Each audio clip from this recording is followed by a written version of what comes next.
So good morning guys. For today's video is i-vlog natin ang sarili natin.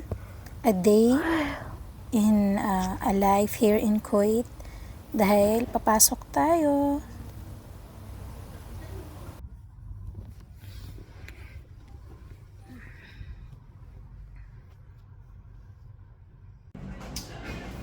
So dyan maghihilamos na tayo dyan gamit ang Brilliant Essentials Facial Foaming Cleanser.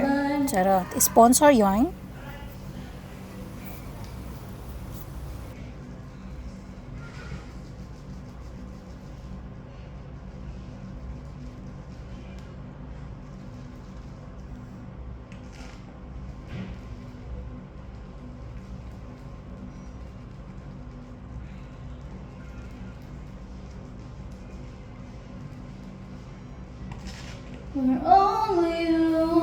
Yan, good pa day. Good pa kahit sobrang init sa labas. 50 degrees. Sobrang init. Good pa rin.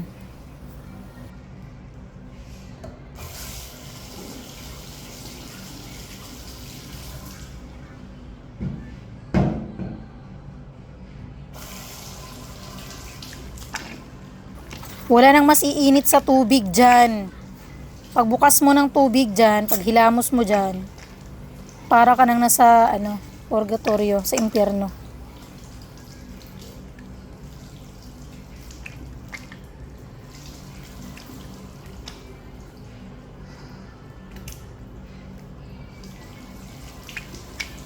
Sobrang init ng tubig. What to do? Kakayanin kayang ika'y maiba at ang mahal mo'y kaming dalawa. I used to think that I wasn't fine enough. I used to think that I wasn't well enough.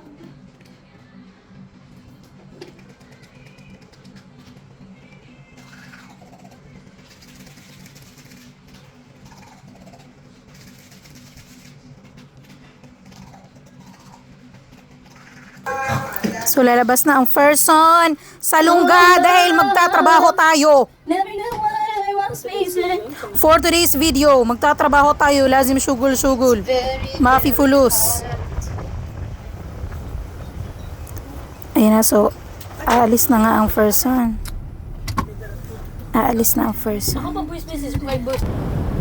So, mabilis ang kwento lang, no? Ang buhay ko dito sa Kuwait is hindi ganun kadali. Sobrang hirap. Sobrang dami kong napagdaanan. Napapahiya. Kasi yung mga customer mismo nagsasabi na, sino yan siya? Si Crystal yan. Crystal yan siya?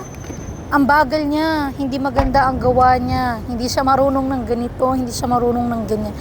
Sobrang dami kong hinugot na lakas para lang kayanin kong pumasok ulit. Kasi syempre nakakahiya pag titinginan ka ng mga kasama mo kasi nga hindi ka marunong sa ganito, hindi ka marunong sa ganyan. So talagang tatag ng loob lang. So ayan, dahil minsan na lang tayo maka-cellphone, tuwing break lang tayo nakaka-cellphone, kaya tinake ko na yung opportunity para mag-video. Yan lang yung time na pwede kaming mag-cellphone kasi kinukuha ng reception ang cellphone namin. So again, sa dami kong mga napagdaanan, na hirap at saya, pagpasensyahan nyo kung nagpo-post ako sa Facebook ng mga masasayang araw ko, ng mga yung gusto kong i-keep na mga memories na paggala-gala ko dito sa Kuwait kasi nothing is permanent. Lalo't nagtatrabaho lang tayo dito, nakikipagsapalaran at hindi tayo 100% sure kung magtatagal tayo dito. So, pagpasensyahan nyo na kung nagpo-post ako ng mga gala-gala ko tapos nangungutang kayo sa akin, yung mga kakilala ko dyan. Nangungutang kayo sa akin, wala akong mapahiram, I'm so sorry. So, ayan na, nagpapak tayo ng tools dyan kasi mag-get ready na tayo pa-uwi.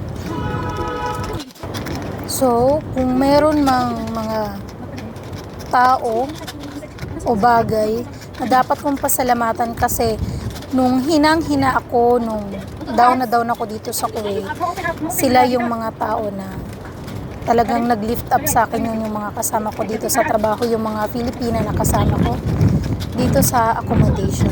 Talagang tinuring nila kong pamilya. Lalo na si Nanay Nilda. Shoutout kay Nanay Nilda. Ayan, so ayan na. Sumakay na nga ang first son. Palis na rin tayo, no? Tayo na lang hindi kasi VIP tayo. So, KFC. Bida ang saya. Charis. Kasi magbubuhos na kasi sila. Yeah.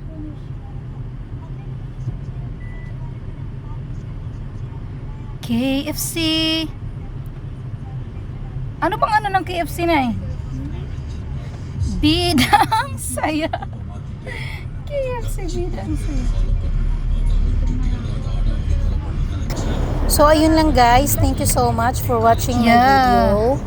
And sana mag-improve pa yung mga video ko sa susunod. See you inshallah.